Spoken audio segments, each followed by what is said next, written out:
welcome back to LinkedIn Logs, the jobs and business news podcast for the website cpluscomedy.com. Like I just said, it's a website.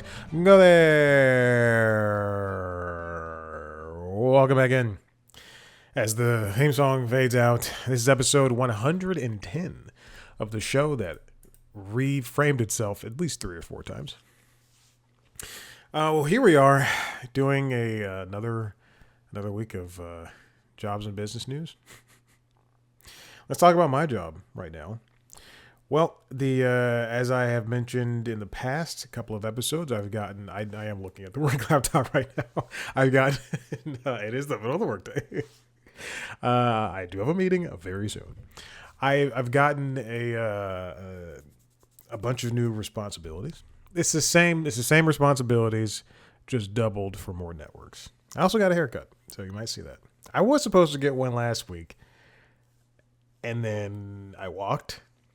That's how you're short. It's not a story at all. I walked down there to get my haircut. My barber was not there because he had back issues, and I walked all the way back here. I rushed through my entire day just to get this haircut, and the person wasn't there, and I was like, great. But when I eventually got my haircut on Friday, he gave me 15% off. So there you go. C Plus Comedy Gmail account is nearing full. After 13 years, it is nearing full. That's crazy. I like to save all my emails so I can go back and go, oh yeah, Tiffany Haddish's people did offer me to her, or did offer her to me for an interview like 10 years ago. Right before she exploded. Ugh. Okay, anyway, what else is going on?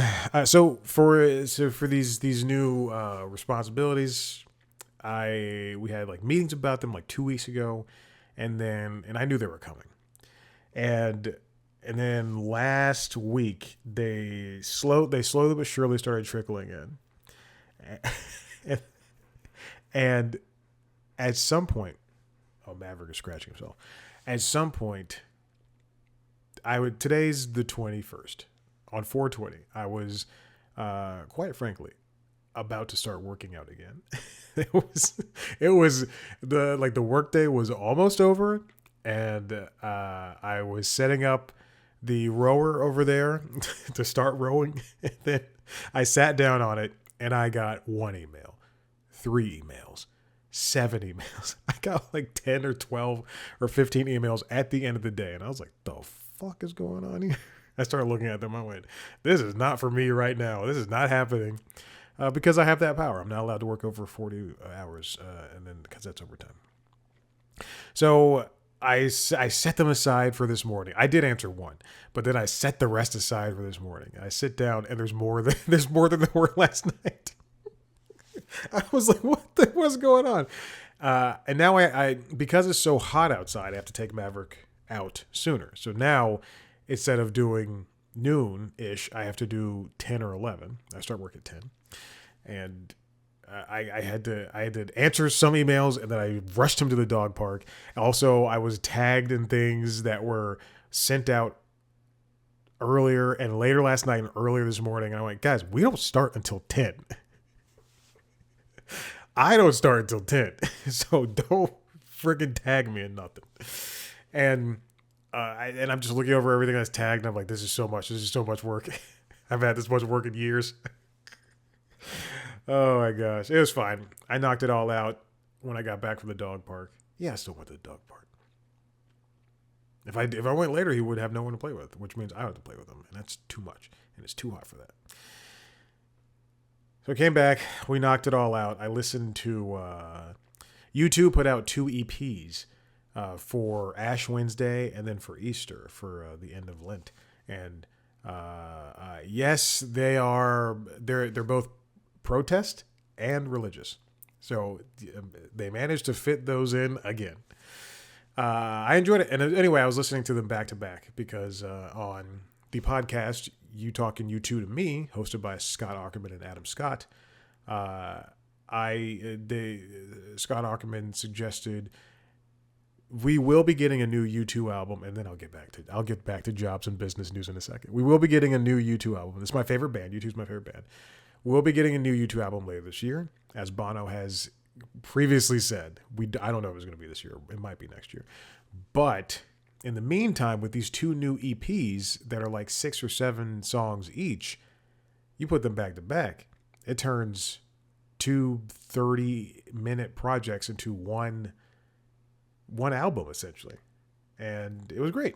It was good. It was good. I've been trying to listen to them back to back for about a week now. This is not a joke. This is not hyperbole. For about a week, I've been trying to do it back to back. And the way YouTube music is laid out, it just makes it so difficult to play another album immediately after one album ends. I tried to add it to my queue, and then it shuffled all the songs together, so it'd play 1 from Days of Ash, and then 2 from the Easter one, and then, it's whatever. Anyway, I like it. I enjoyed it. I'm excited. I also can't wait to see Bruce Springsteen in a couple of weeks. Oh, my God. I'm so excited. Oh, it's going to be great. I'm going to take the choo-choo. I'm going to leave my house. I'm going to walk over to the choo-choo. I'm going to take the choo-choo to the State Farm Arena, and then I'm going to watch the show, and I'm going to take the choo-choo back home. All right, let's get into this jobs and business news. I'm still in the C Plus Comedy email. Oh, my God. Okay. This is pissing me off. This did not start happening until today. Because I have 4 devices that are logged into my New York Times account. For some reason, they're now cracking down on multiple devices. When I was in front of the TV with the work laptop, and I was reading through New York Times stories, it asked me to confirm my account, and now it's asking me to do the same friggin' thing on my main computer. This is ridiculous. I'm so frustrated that I have to, it emailed me, that I have to confirm my account.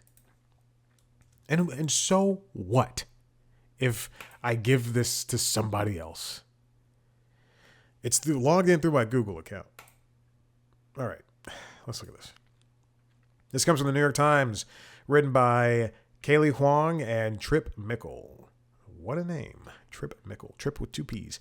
Tim Cook will step down as Apple CEO. This was announced yesterday. Tim Cook is... He hinted as much. I gotta have to stop saying that phrase. He said this at some point last year, but it feels like this is kind of his swan song. He's been there for nearly 15 years. He's stepping down, and 65 years old. I believe he's the first queer person to take charge of Apple. That means nothing, but I felt like I had to say it. He's going to be succeeded by John Turnus, who is 50 years old, and he's in charge of Apple's hardware engineering. Tim Cook is 65, by the way. Yeah, he aged pretty well. Good for him. And John Turnus, Jesus, you do one thing. John Turnus is, let me see if he aged pretty well. No, that's Tim Cook. That's John Turnus. Okay.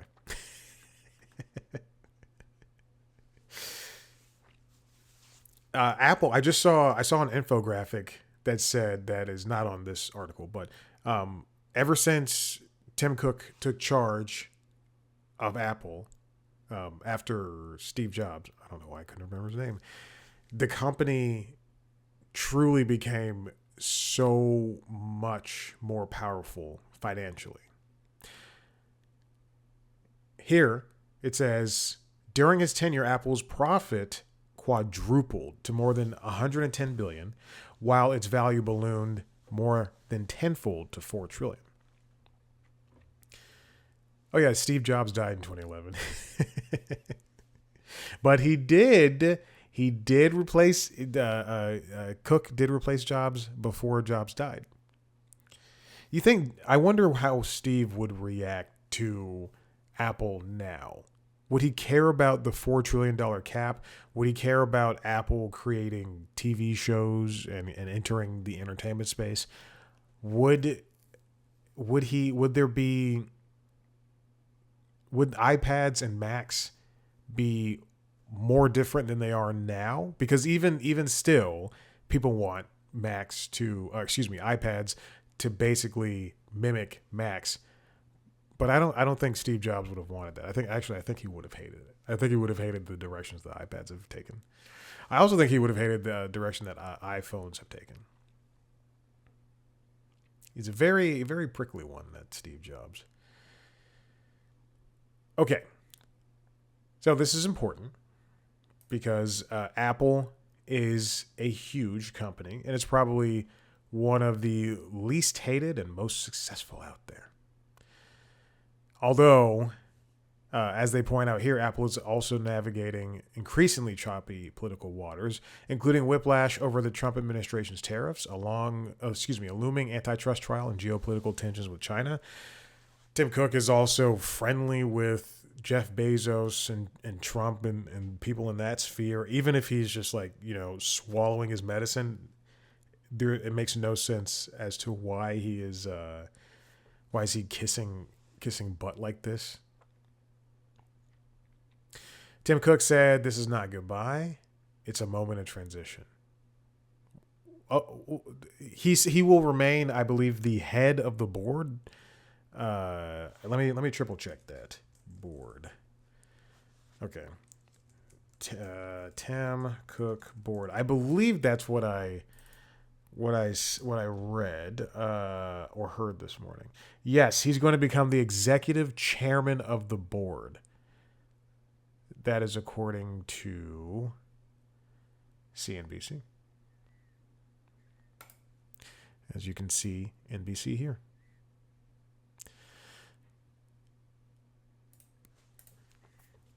Now, in terms of what is coming up in Apple's new era, this is from the Dealbook newsletter written by Andrew Ross Sorkin, Bernard Warner, Sarah Kessler, Michael J. de la Merced, Nico Gallogly, Brian O'Keefe, Ian Mount, and Vivian Walt. Subscribe to the newsletter. I just subscribed to Joanna Stern. She left the Wall Street Journal about a year ago. And then she was like, "I've got stuff in the works, don't worry." And then I guess she was writing a book this entire time, because yesterday or Friday she announced that she's starting a new newsletter and putting out her book about tech. I like Joanna. She's smart. A very smart person. I like following smart people. Okay. So Andrew created this newsletter on the New York Times, the Dealbook newsletter.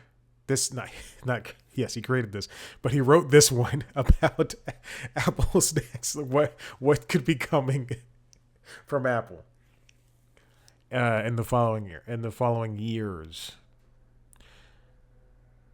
In reference to Ternus, John Ternus is the hardware person. He joined about 25 years ago to help oversee products like the original iPad and the Mac.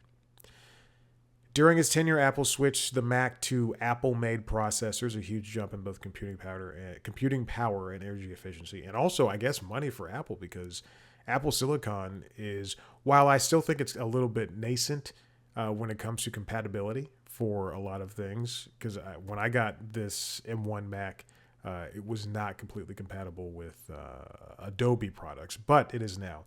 Anyway, still, Apple Silicon's good, and it has caused other companies to start doing their own chips, especially in a point where there's chip shortages and RAM shortages and everything like that. So we're probably going to see an explosion of more chips.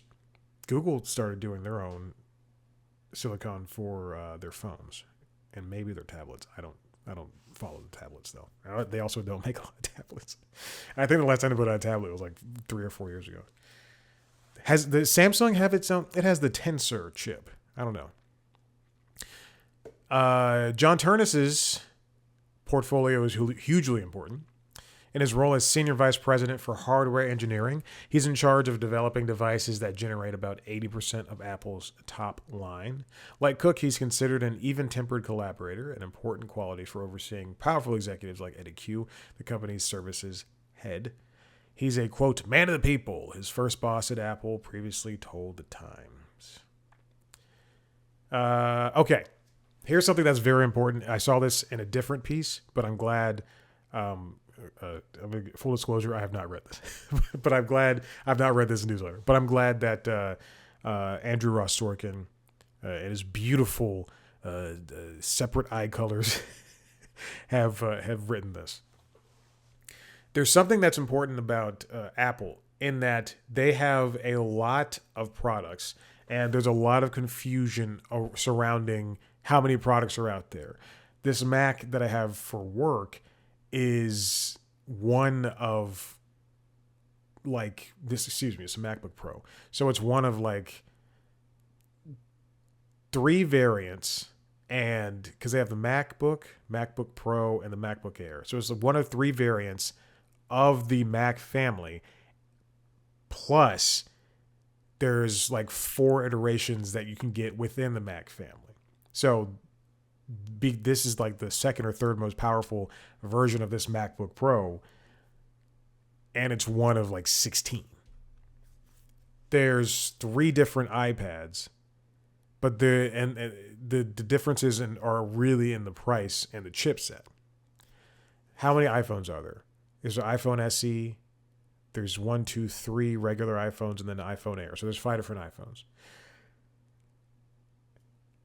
And concerning Turnus and what Andrew Ross Sorkin suggests here, he will confront potentially existential problems for Apple, including its product lineup. The company has rolled out successful offerings like the iPad, AirPods, and the Apple Watch under Cook, but most analysts think Apple hasn't introduced anything truly transformative in a while. So, Turnus should be tasked with making something different that Apple doesn't already have. I think, and again, this is the second time I've seen this morning, because I saw it in a different piece. If Apple creates something different, we've already seen what happens when it's too different and also too expensive, or just like extremely niche. And I'm talking, of course, about that VR headset. What is that called? Oh God, Apple VR. What is that thing called? Apple Vision. The Apple Vision. Not only is it too expensive, it just doesn't make sense for the Apple company itself. And it seems like it's something that's not even supported much anymore. So what can Apple create in order to differentiate itself, not just among its competitors, but amongst the entire technology genre? Then there's artificial intelligence. Of course, we know Apple plans to license Google's Gemini to create a better version of Siri, but obviously investors in Apple want the company to create more AI or a better version of AI itself. Can Turnus replicate Cook's success as a global diplomat? Well, we know Trump likes Cook. Tim Apple, excuse me. Turnus is 50 years old, which means he could be CEO seat for a while. His ability to steer Apple through uncertain times could determine how long he holds it. All right. It's all very interesting. Now keeping all of this in mind, this is something that I think about as of late, and it's something, in terms of this next story, in terms of people like Bob Iger, who I largely like, even though he makes decisions that I'm not a fan of, but he's gone now. And now the Josh D'Amato, Dana. I'm naming only Disney people. I'll move on to Ted Sarandos. When he was in charge, Bob Bakish, Reed Hastings. He just left Netflix. The question is, this comes from the New York Times. CEOs are the heads of companies. Should they also be the face? This is written by Jordan Holman. Now she's talking about the Burger King chief executive Tom Curtis, and referring to CEOs at large. But when you watch a show like The Studio, and it's supposed to be an outlandish look at the entertainment industry, and when people watch it and they're from the entertainment industry like me, we go, "Oh my gosh, this is exactly how it is." But then when you lampoon people in that industry, and you have openly said things against those people, and then you include, I don't know, Ted Sarandos in there as is playing himself, and and then he's also appearing at the Emmys. He's sitting front row center at the Emmys, and sitting front row center at the Golden Globes, and front row center at the Oscars. It's the line between reality and fiction continues to get blurry. And yes, this is me being judgmental of what Seth Rogen did with that show. You can't be against Netflix buying Warner Brothers, or the anything else that's happening in the industry, and then be like, but I'm going to put the CEO on my show. Anyway, I listened to WSJ. What is that fucking podcast called? The Journal. I listened to The Journal last week, and I'm sorry, I'm looking. Is it The Journal? Was it The Journal? Oh goodness, it wasn't The Journal. Maybe it was NPR's podcast, NPR Planet Money. Anyway, they had whatever podcast this was. It probably wasn't Planet Money, because I have a bone to pick with them. Anyway, they interviewed Tom Curtis in regards to his Burger King employment, and he just loves working at Burger King. That's what we learned. And anyway, there was a big commercial campaign with him where he would eat the sandwich and enjoy the sandwich. And I guess the same thing happened with McDonald's and all that stuff. But there was a 90-second commercial that they shot, and it aired during the Oscars. Clips made the rounds around social media as part of the campaign.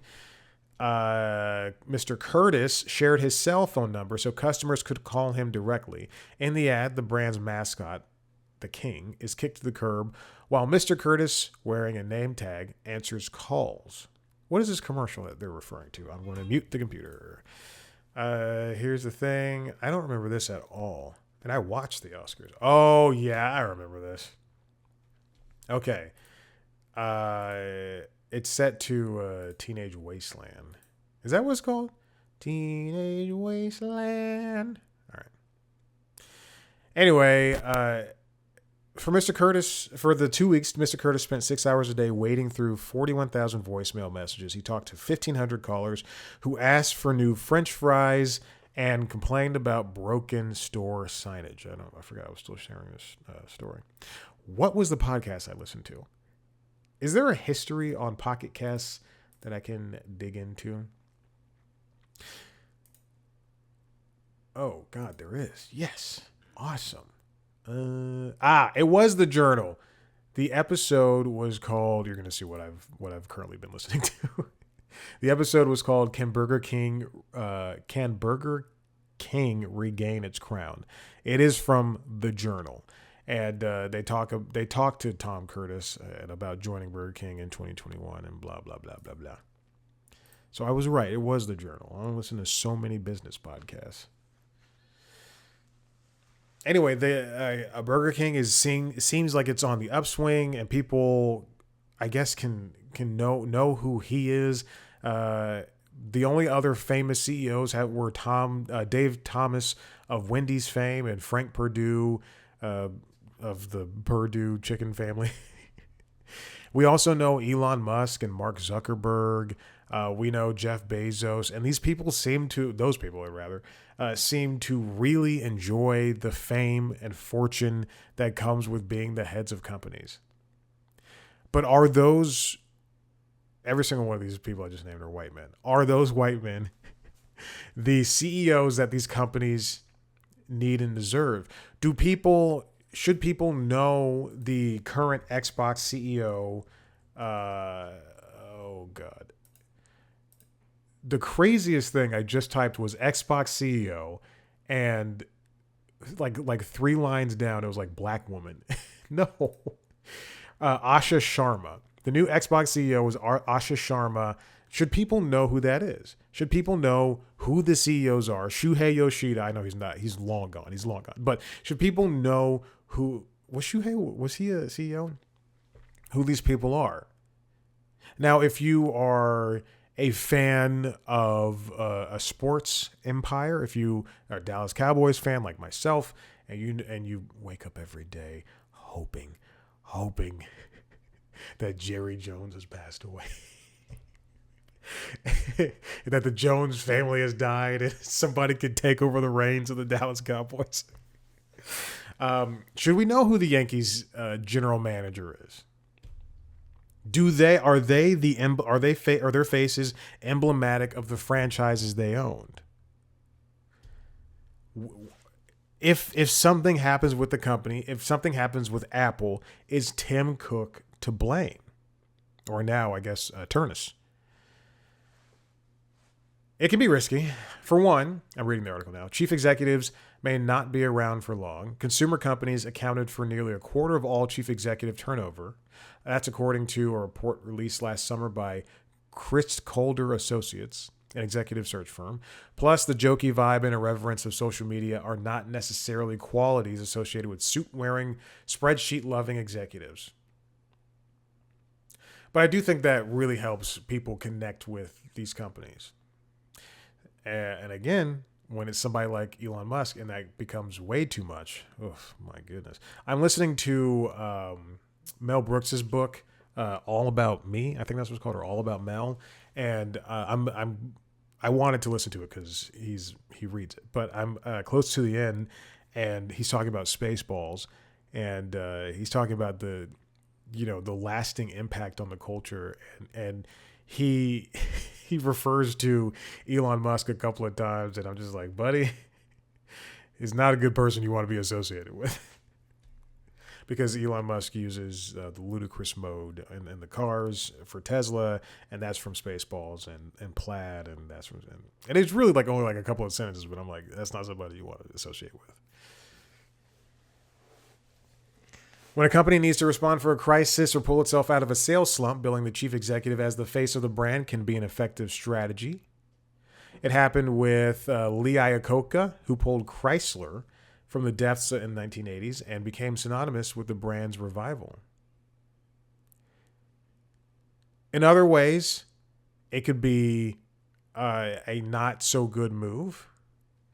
In reference to Red Lobster filing for bankruptcy in 2024, naming Damola Adamlakun, a former head of P.F. Chang's, as his chief executive. He's my age. He was charismatic, telegenic messenger for the chain's comeback publicity tour. Is he that black guy? I think I remember seeing the commercial. Yes, I definitely remember seeing that. He appeared in television ads wearing an open collar shirt and a trim fit suit, promising meals under $20 and decent happy hour prices, and reassuring customers that he wouldn't touch the beloved Cheddar Bay biscuits. I definitely remember that. He also went on The Breakfast Club with Charlamagne tha God. You know, the guy who sniffed the seat of Jenny from the Block when she was on the show. He sniffed her seat. Jennifer Lopez got up and left. They were done the interview, and he sniffed her. That's disgusting. The presence of Adamlakun generated a lot of buzz on social media. However, Mr. Adamlakun's magnetism hasn't been enough to fix Red Lobster's financial struggles. The company has lost money in 4 of its last 5 quarters, according to Bloomberg, which also reported that Red Lobster was considering bringing back the endless shrimp deal. Then there's also the risk of mockery, which brings us to the McDonald's chief executive, Chris Kivsmitsky, the guy who put out the Instagram reel of himself eating that burger And it was like, no, don't you no, get rid of the note. What does that say? Get rid of the note. I don't care. I don't care.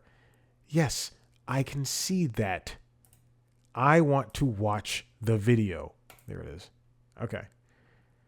This is where, if you're watching the video version of the show, you can see the guy, Chris Kaminsky, or whatever his last name was, where he took a tiny, tiny, tiny little bite of that Big Mac?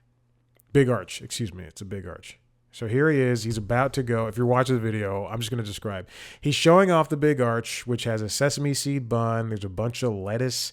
He's got a Sprite and some French fries. That does not look like a good sandwich.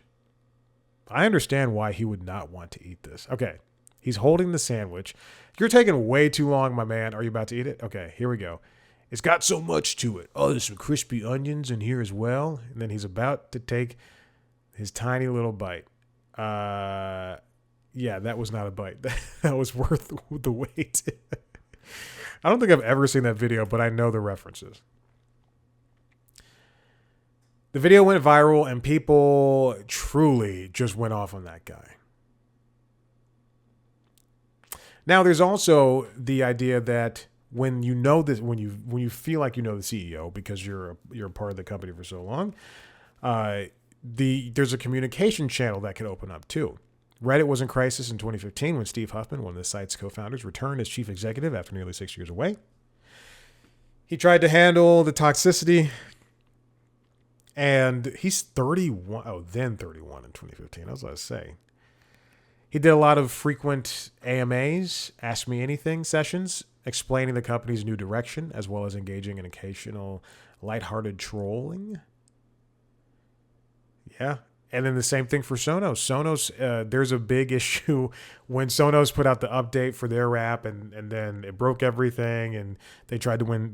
They've been trying to win trust back for the past year after fixing the app and putting out new devices. It's that people think that they are friends and friendly, or that because everything is so connected and online that they can scream at these CEOs. Again, all these are white men. Just saying.